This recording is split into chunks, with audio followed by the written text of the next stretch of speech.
My name is Lee Whitty from Westwood Gardens in Springdale, and I have a really fun project for us to do today. It's winter time here in Arkansas, so it's not a gardener's favorite time of year, but that just means we have to bring our gardening inside instead. And the project I have for us today is going to be an indoor fairy garden. And we're going to be making this fairy garden in a broken pot.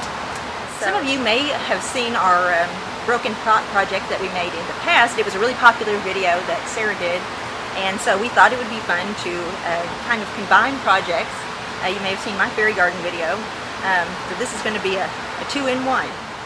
Here's what you're going to need for this project. You are going to need a broken pot. Now, if you happen to have a broken pot, that'd be ideal. Or if something unforeseen happens to one of your pots in the future, you could always use it. Don't throw it out, because you can make a fairy garden in it. I actually had a pot that was cracked, and so we encouraged that cracking with a hammer. So I might also at this time mention that safety first. You might consider a pair of gloves and safety glasses if you were to be breaking your own pot. So, also, you're going to need potting soil, just a high quality, well draining potting soil, and also a bag of gravel, river rocks, as well as plants, the most important part. We're going to be using all tropical plants because this will be for inside, and you have to make sure and choose plants that have similar light and water requirements. And so at Westwoods, we just got in a brand new shipment of tropicals, and so there's tons to choose from. There's lots of 2-inch pots at all of our stores, and they work great for fairy gardens because they have a small root ball. But and in addition to that, you will need some fairy accessories. So we also got in tons of new fairy things, especially at our Springdale store. We've got a bunch of fairy stuff right now, so there's lots to choose from. Okay, so the first step is going to be to add potting soil to our pot.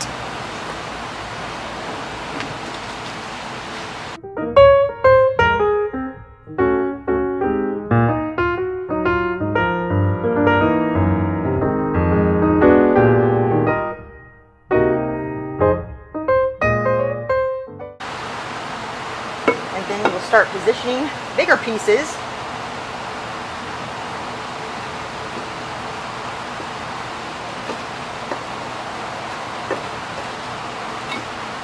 See what works.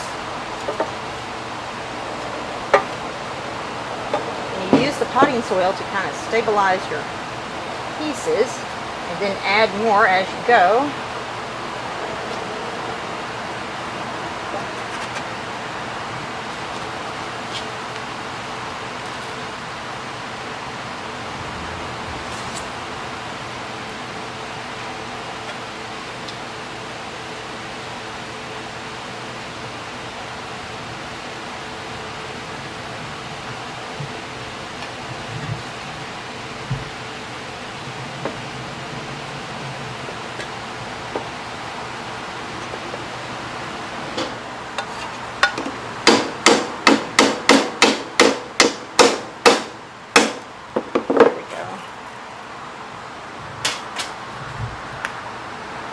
Pointy end on there was not letting it stand upright, so that's much better. Okay, good.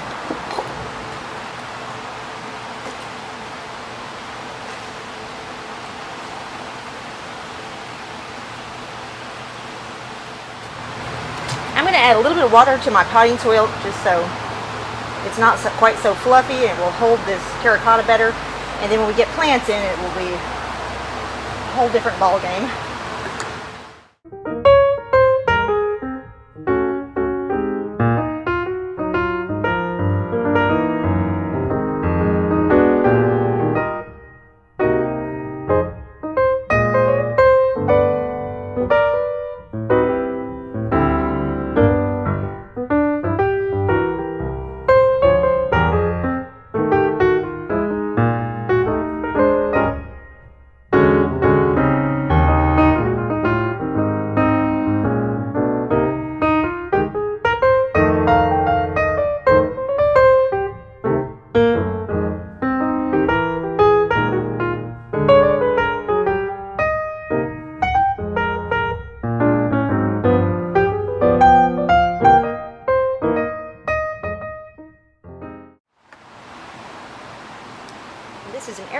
plant. It's Nepetus.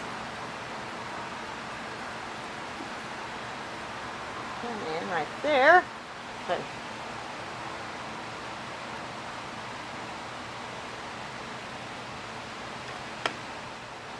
and lots of our fairy accessories have picks on them so they stick in the soil and they stay in place well. These are Selaginella ferns. They're actually more closely related to a moss, but they also serve as good fairy grass. Fill in holes.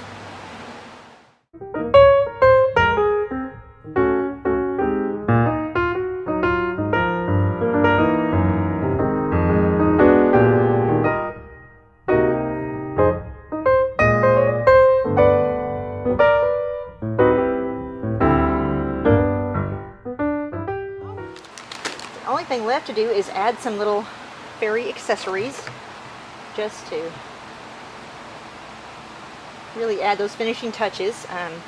I have this flower pick here that I think would be cute,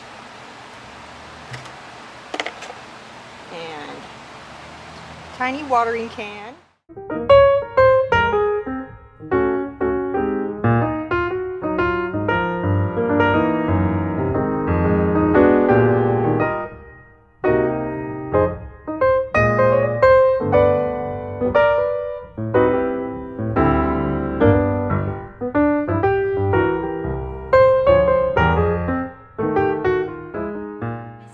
Talk a little bit about care, since we've got our fairy garden made.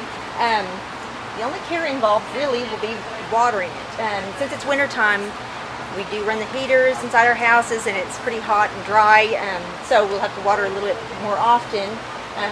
These are all, of course, house plants, so they'll be happy to be inside, but they would like to be near a window. Bright indirect light would be great, ideally, and medium indirect light would work too, though. So just water carefully and don't let it dry out. Also, if any of your plants get too big, like I've used a larger plant for this fern here, if it gets too big, it's always fine to just trim some of it off. Okay, so I think that's about it. If you haven't already, be sure to subscribe to our YouTube channel so you can get updates and see our new videos when we post them. And again, I'm Lee with Westwood Gardens, and have fun making your fairy garden.